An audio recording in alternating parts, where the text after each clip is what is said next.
Fala pessoal, beleza? Mais um vídeo hoje com meu grande parceiro, ex-aluno, colega de profissão, Lucas Botelho. Cadê o cabra? Cadê ele? Cadê? Olha ele aí. E Fala, aí, Lucas. Thiago? Beleza, E aí, meu mano? querido? E aí, pessoal, tudo bem? Sou o Lucas, psicólogo, ex-aluno do Thiago, né, em 2014. Então, passou um tempinho, estamos aqui nos encontrando de novo. É isso. É isso aí. Cara, seguinte, tem uma pergunta para te fazer hoje, né? Show, Assim, vamos uma nessa. pergunta meio pesada e tal. Eu quero que você fale aí com me explique ela. Chegou a hora de inverter os papéis. Eu te expliquei muita coisa, agora está na hora de você me Sim, pagar isso daí. Está na hora de você me explicar as coisas.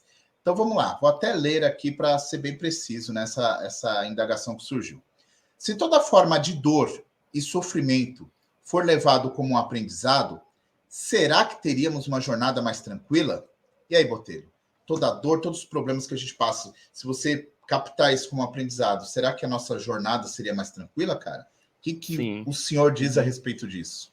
Eu acho que quando a gente fala de sofrimento e utilizar isso de uma forma boa, o que me vem à cabeça é uma das teorias mais básicas na psicologia, que é a teoria das emoções. Né? Então, a gente saber utilizá-las de uma forma inteligente, e agora a gente tem a questão da inteligência emocional, né? Porque, na realidade, a gente nunca foi muito bem treinado a entender o que a gente sente, a entender a emoção do outro, a conversar, né? A comunicação sempre foi, sempre será, eu acho, na minha opinião, uma dificuldade do ser humano, sendo que isso seria um conceito básico, né? Então, quando a gente fala de sofrimento, tem algo muito complicado que a gente acha que algumas emoções elas são ruins, né? A gente classifica a raiva como uma emoção ruim, a gente classifica a tristeza como uma emoção ruim, mas na verdade todas as emoções são boas, né? Todas as emoções elas são importantes para algum motivo, né? Então, quando a gente fala de tristeza, de sofrimento, a gente está falando de um momento de reflexão, um momento de que algo não aconteceu do jeito que a gente queria, ou que a gente teve alguma quebra de expectativa, e essa tristeza, ela é importante, ela precisa ser vivida, né? O que a gente tenta fazer é sempre encurtar, então a gente vê um amigo chorando, um amigo em sofrimento, a primeira coisa que vem à nossa cabeça é falar, não, não fica assim, né? Não, vai passar. Mas será que é importante passar rápido? Não é importante a gente entender esse sofrimento, a gente entender, acolher esse sentimento, entender o porquê que a gente está sentindo aquilo, se faz sentido o nosso sentimento, né? O que a gente vê muito em consultório é uma inversão de raiva e tristeza, são as emoções muito fortes, e o que é comum na sociedade de hoje é o menino negligenciar a tristeza e substituí-la por raiva, e as meninas substituírem a raiva por tristeza. Então, aquele momento que alguém é injusto com você, a menina, ao invés de ficar revoltada com raiva, fica triste e recua. E o cara, naquele momento que tem um sentimento ruim, algo dá errado, ao invés dele ficar triste, né, com algo que aconteceu, com algo que ele fez, ele fica com raiva e acaba estourando. Né? Então, se a gente conseguisse manejar de uma forma mais fácil esses sentimentos, eu tenho certeza que a gente conseguiria viver de uma forma mais fácil e tirar, né, todo o proveito da vida. Certo, cara. E é que é complicado, né? Por exemplo, vou dar um exemplo aqui. Uma pessoa ela passa por um trauma, né? Perfeito. Enfim, ela passa ali por um trauma. E como que ela pode começar um processo de ressignificação, né? Entender o significado diferente, porque a pergunta falava justamente isso, né? Foi um trauma, foi um momento de dor, enfim, tal. Como que eu posso conseguir daquele momento, às vezes que é tão ruim, né? Extrair ali um aprendizado para minha vida e levar ele comigo. Conseguir, por mais ruim que seja o momento, tentar tirar uma coisa boa dali, que seja um aprendizado. Beleza. Então, é engraçado, né? Porque quando a gente fala de sofrimento, a gente automaticamente tem que lembrar de empatia, de sentir a emoção com a pessoa, junto com ela. E Uhum. o que mais me faz pensar é também a empatia que a pessoa vai ter ao assistir o que eu tô falando agora. Então, fala, Lucas, como que você fala de sofrimento, sendo que você está dentro de uma casa com internet e com água tratada, com esgoto, ou seja, está Uhum. melhor que 50% do Brasil, Exato. não é verdade? Então a gente fala, pô, Exato. às vezes o que eu já tenho é o que uma outra pessoa está almejando, é o sonho daquela pessoa. Mas não sou eu Sim. que estou dizendo isso. Quem diz que a gente tem que colocar um significado no sofrimento é o meu queridíssimo Viktor Frankl. né? Então, ele era judeu, viveu durante a guerra, ele ficou preso dentro dos campos de concentração e lá ele desenvolveu essa teoria, que hoje a gente chama de logoterapia, que é baseado na busca do sentido da vida, né? Ele desenvolveu isso lá dentro e como que ele pensou nisso, né? Então, aquela questão terrível, né? Aquela situação, ele fez um best-seller, né? Um livro que chama Psicólogo no Campo de Concentração em Busca de Sentido, e ele descreve algumas situações terríveis, assim, que são o ápice do sofrimento humano. Eu não consigo pensar em algo que seria pior do que aquilo. Então, ele, durante um ano, usando a mesma roupa, trabalhando descalço no frio, né, com os pés inchados, comendo apenas uma vez por dia, né, uma sopa rala de ervilhas, né, era a refeição dele para poder trabalhar durante o ano inteiro.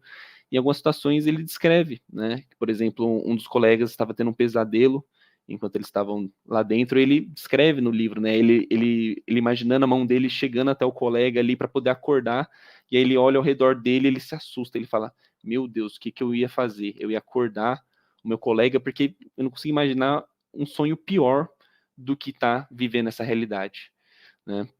Então é uma situação terrível de sofrimento. E qual que é a situação que desencadeou a teoria dele? Alguém, né, em algum momento falou: nossa, tomara que a gente sobreviva, né, a todo esse sofrimento que a gente está tendo, porque senão não vai ter valido a pena, né, a gente ter sofrido tudo isso se a gente não sobreviver. E aí ele, né, ficou pensando nessa situação e ele chegou na conclusão: não, eu acho que é o contrário. Não é sair vivo para o sofrimento ter valido a pena. A gente tem que encontrar algum sentido em todo esse sofrimento para poder, aí sim, a gente sair vivo e ter valido a pena.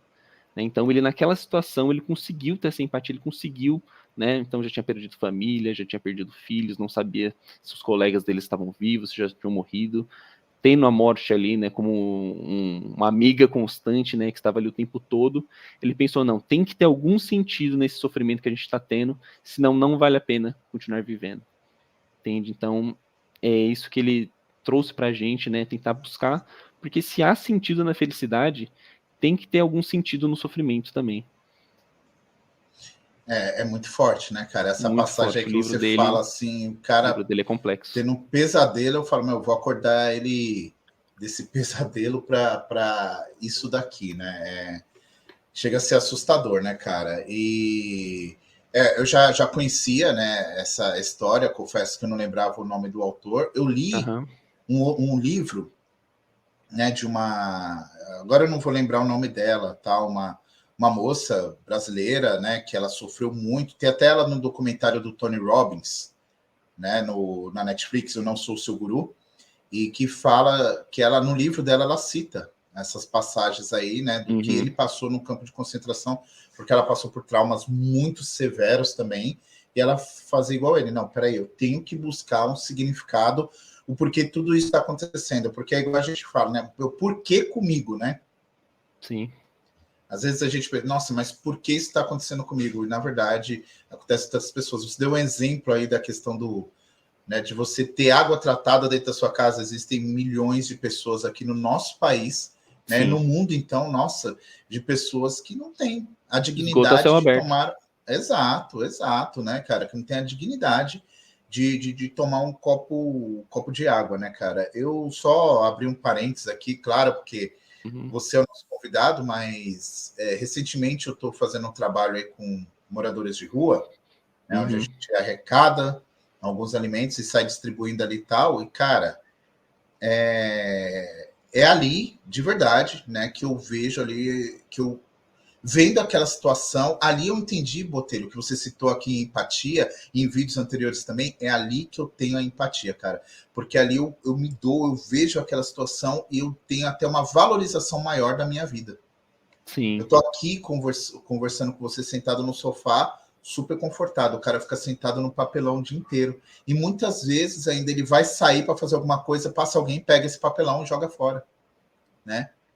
E naquela noite ele não tem um papel. Isso não sou eu que estou falando, são relatos que eu escuto na hora que eu vou para a rua levar um pão para esse cara, né? Então é complicado, né? O cara tá numa situação daquela e ele poder enxergar, falar, tá, meu, e o que eu tenho que aprender disso tudo, né? Mas você entende, ô Botelho, que a vida então é de fato, como muitos dizem, A vida é um grande aprendizado? Sim, e inclusive, né, pode ser um pouco polêmico o que eu vou dizer, mas eu acho que Manda aí. sucesso de primeira é uma maldição. Eu acho que já teve, né, eu lembro até hoje, né, aquele clube de assinaturas que você mostrou bem lá no começo da ETEC, né, com os grandes empresários brasileiros, né, Ah, que você lembra na aula de tecnologia, lembro. Eu de levei, eu inovação? levei, levei até uma revista, até lembro, Isso, né? Para falar lembro até sobre o hoje. que os caras fracassaram. Legal, cara. Pô, Sim, é bacana. aquele Fico do feliz. lixão, né? Eu não sei se você lembra aquele lá que ele trabalhava com, que ele reciclava materiais, ele quebrou e aí ele fez Sim, o sucesso, aí Geraldo quebrou de Rufino. novo. Isso, ele mesmo. Geraldo Ele, Rufino. então, se ele tivesse tido, o que aconteceu com ele? Como ele teve sucesso, né?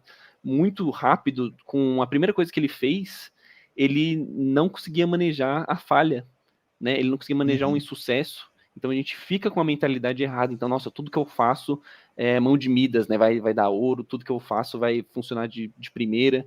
Então eu acho que quando você cresce aos poucos, corrigindo as falhas, você se prepara melhor do que se você tiver um sucesso logo de cara, vai acontecer a mesma coisa. Por que ele falhou tantas vezes? Porque as coisas que ele fazia dava certo muito rápido. Né? Então ele Aham. quebrava, estava devendo milhões, aí depois do nada ele já estava rico de Exato. novo e depois quebrava de novo porque as coisas que ele fazia tinham sucesso imediato. E é cada vez mais difícil hoje, né, para a gente fazer algo agora pensando daqui a 10 anos. Né? A gente quer fazer Muito. algo agora e ter o resultado agora.